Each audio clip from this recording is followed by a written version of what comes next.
Gratitude from the beautiful village of Pakistan. My name is Mohib Hussain Khan.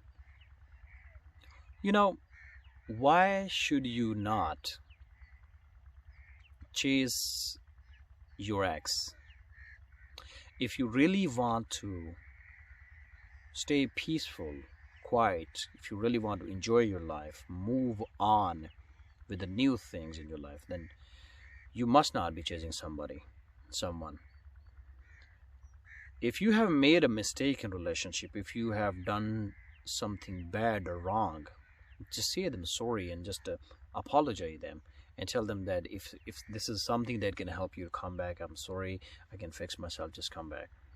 But if they come back, that's well and good. Just give them a lot of love, take care of them, and um, hold them to you and thank them as the blessing of God. But if they are not coming back and they keep on rejecting you, guys, please, for God's sake, stop chasing them. Stop running behind them. Because the running behind someone, chasing them, will never help you. It will only and only give you the feelings of being worthless, you will find yourself in a depression, and you will just think that you are worthless, you have no values, you have no worth. um, and it will definitely be a big attack and a very big impact on your self-esteem, and you will start seeing yourself in a bad picture, like you are a worthless person, you are a loser, you cannot do anything. I mean, that's not definitely the case, because you cannot ruin your world, you cannot ruin your whole universe, whole world, your family, your friends, your personal life, other things, just because of just for the sake of one person. So guys, please never do that, because another reason is, if you are not able to move on and you cannot forget the person, is because you are holding on to their memories, the beautiful memories that you are putting in your mind, and the beautiful belongings that you have, and always you're fantasizing about them. What a beautiful time I spent with them, what a beautiful gift I got from that person. I must need to take care of this, I must need to hold on to the belongings, because this is the only last thing I got from that person. And that's basically the point. You're not going to move on because you're keeping those memories, and if you are keeping those memories and belongings, they are just a burden. And I'll explain you burden like there's a hungry horse and hungry for several days with no food and water, but there's a tons of food and water loaded on the back of the horse and tied with a powerful rope. The horse can neither utilize that food and water nor can throw it. So your situation is the same. You're keeping beautiful memories, beautiful belongings, a lot of gifts and other things in your mind, putting them in your head. And all those things are not giving you any benefits, but just a burden, like a burden on a weakened horse, already weakened by the hunger. So guys, the best thing you can do is throw all those belongings that you got. If you cannot throw them, then donate them to somebody and stop thinking about them most of the time. Because once you don't have the belongings, once you don't have all those messages and phone numbers and the pictures and images, just delete everything. With the passage of time, I mean, just train your subconscious mind. Don't train your subconscious mind about the beautiful time you spent with them, the beautiful supper you had with them, the beautiful dinner you had with them. Excuse me. Just do not relate all those things with the face of the person who has left you, the person who betrayed you. So what you can do, the bad time, the bad things, the bad feelings, just relate those bad memories, bad things, and the bad feelings in your mind, and link all those bad experiences with the face of that person. So whenever the face of that person comes in your mind, it should trigger the worst experience, the betrayal, the bad things, a lot of more things that can actually remind you to run from that person. Think that that person is no more important for you in your life. The most of the time, it's not the person himself we are missing, basically.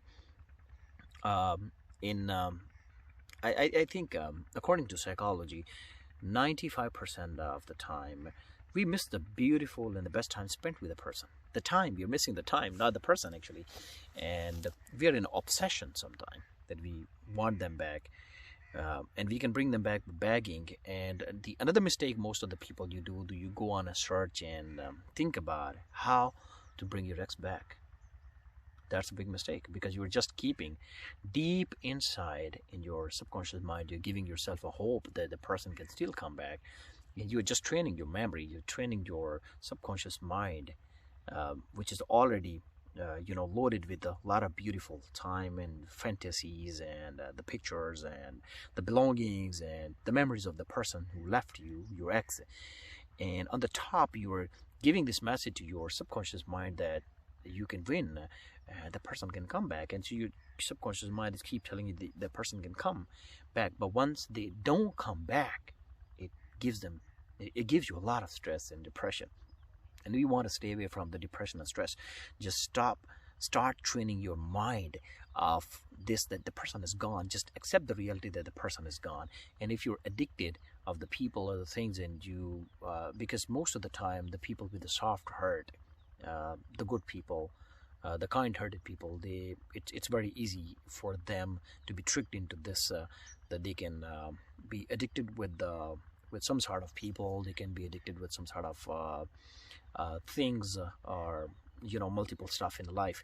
So what you can do to tackle that, basically you need to make a little bit changes. For example, if you like the pizza on every Sunday and you like the rice on every Monday, and one day you don't get that, don't grieve that, don't stress out. I mean, just make changes, go for something else. And if you like to wear some specific brand like Adidas or Nike, you don't get that, just move on for something else. And don't be brand conscious. Don't be if you just like to eat on some unhealthy foods, which you cannot leave. Most of the time we cannot leave the foods which are not good for us. Unhealthy foods, the doctor actually asked us not to eat, but we still do. The reason we are addicted. How you can do, start making a little bit changes from your dressing, from your brands, from if you have the car and you have built up some sort of affiliations with the car, you cannot sell. Just go ahead and sell that. Okay, if you are in a sort of addiction with some sort of special food, just leave it and go for something else. Once you start making these a little bit changes, starting from food, controlling your stomach, it will give the message to your mind that if one thing is not available, it doesn't really matter, just move on for other thing. If you can't get the one thing, just move on to something else. So the same thing is that one person was left you not available, move on for something else, move on for somebody else. And if you are suffering from depression or stress, there's no medicine in this world that can treat you 100%. And that's true. The beautiful thing is that you can cure your depression yourself. You can train yourself, put yourself in front of the mirror and start giving yourself the messages, the coping statements that I'm the strong, I can change the situation, I can make my mood happy, and I can come out of this situation. And try to be more and more closer to the nature like this, the beautiful, you see the beautiful environment. Every day I come here, I get a lot of peace of mind. I'll have you look around, see this is so beautiful. Look at that, that's so beautiful. And the more you're closer to the nature, the more you're away from the stress. Thank you so much for watching my videos, and hopefully I'll see you in the next video. If you like my video, please subscribe my channel and like the button so it can give you a little bit more encourage, so I can make more videos for you. Thank you. God bless you and have a good day.